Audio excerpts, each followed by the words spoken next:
తెలుగు రాష్ట్రాల్లో అతిపెద్ద lift manufacturer lifts ట్రై.com dealership కూడా ఇవ్వబడును.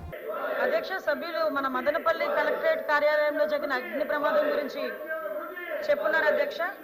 యాక్చువల్గా ఆ విషయంలో అధ్యక్ష ఆర్డీఓ మురళి, అదేవిధంగా కొత్త RDO Hariprasad, junior assistant Gautam Raj, వీళ్ళ ముగ్గురిని కూడా సస్పెండ్ కూడా చేయడం జరిగింది అధ్యక్ష. ముఖ్యంగా గౌతమ్ రాజ్ని కూడా అరెస్ట్ చేయడం జరిగింది, జూనియర్ అసిస్టెంట్ని.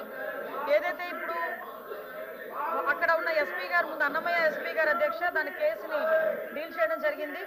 అందులో కొన్ని సస్పీషియస్ ఇష్యూస్ ఉండడం బట్టి దాన్ని సిఐడి కూడా పంపించడం జరిగింది అధ్యక్ష. సుమారుగా వాళ్ళందరూ కూడా పెద్దిరెడ్డి గారు రామచంద్రారెడ్డి, పాత ఎక్స్ మినిస్టర్ గారి తాలూకా అనుచరులు, అదేవిధంగా అందులోని అతని తాలూకా పిఏ తుకారాం, అదేవిధంగా మాధవ్ రెడ్డి. ఈ మాధవ్ రెడ్డి అనే ఆయన మీద అధ్యక్ష ల్యాండ్ గ్రాబింగ్ కేసెస్ కూడా ఉన్నాయి. అతని మీద 2-3 కేసెస్ కూడా ఉన్నాయి అధ్యక్ష. వెరీ నెటోరియస్ క్యాండిడేట్ అని చెప్పి మాకు కూడా వచ్చిన ఇన్ఫర్మేషన్ అధ్యక్ష. అతన్ని కూడా ఇందులో A3 కింద మేము పెట్టి ఎంక్వైరీ చేయడం కూడా జరుగుతుంది అధ్యక్ష. యాక్చువల్గా దీనికి సంబంధించి అధ్యక్ష పాత ఆర్డీఓ ఎవరైతే మురళి అని ఉన్నప్పుడు అసైన్ ల్యాండ్ సంబంధించి 79,107 ఎకరాల అధ్యక్ష ఫ్రీ హోల్డ్ కింద 22A నుంచి రికార్డ్స్ నుంచి బయటికి రిలీజ్ చేయడం జరిగింది అధ్యక్ష. అందులోని దాని ప్రపోజల్ వచ్చింది అధ్యక్ష. 74,374ని అప్రూవల్ చేశారు అధ్యక్ష.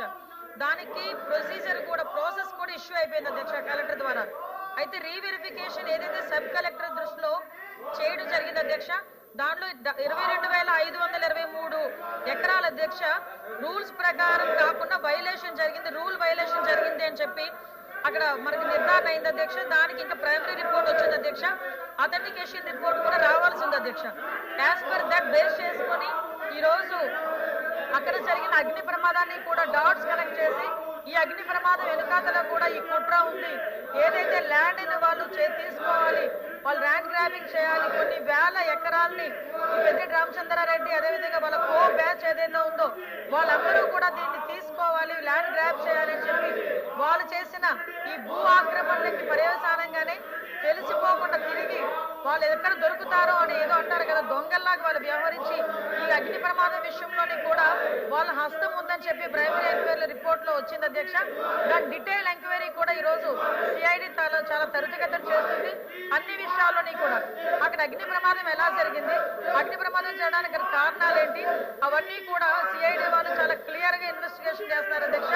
ఒక విషయం మాత్రం చెప్పగలను అధ్యక్ష, ఏదో మేము తప్పు చేసేసాము, అక్కడున్న సాక్ష్యాలను చెరిపేస్తాను, లేకపోతే అక్కడున్న ఫైల్స్ ని దగ్ధం చేసేస్తాను, మేము బయటపడిపోతాము అని మాత్రం అనుకోవడం అన్నది చాలా పెద్ద పొరపాటు అధ్యక్ష. ఇక్కడున్నది ఎఫిషియన్సీ ఉన్న ఆఫీసర్స్ ఉన్నారు, సిఐడి ఆఫీసర్స్ ఉన్నారు, గవర్నమెంట్ చిత్తశుద్ధితో ఉంది. ముఖ్యంగా గవర్నమెంట్ తాలూకా ఎజెండా కూడా పేదల్ని భూములు రక్షించాలి అని ఎజెండా కూడా ఈరోజు గవర్నమెంట్ వాళ్ళ మీద చిత్తశుద్ధితో పనిచేస్తుంది అధ్యక్ష.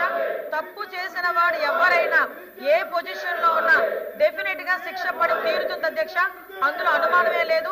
ఆ విషయంలో సిఐడి కూడా చాలా క్లియర్ గా పనిచేస్తుంది, చాలా త్వరితగతిన పనిచేస్తున్నారు.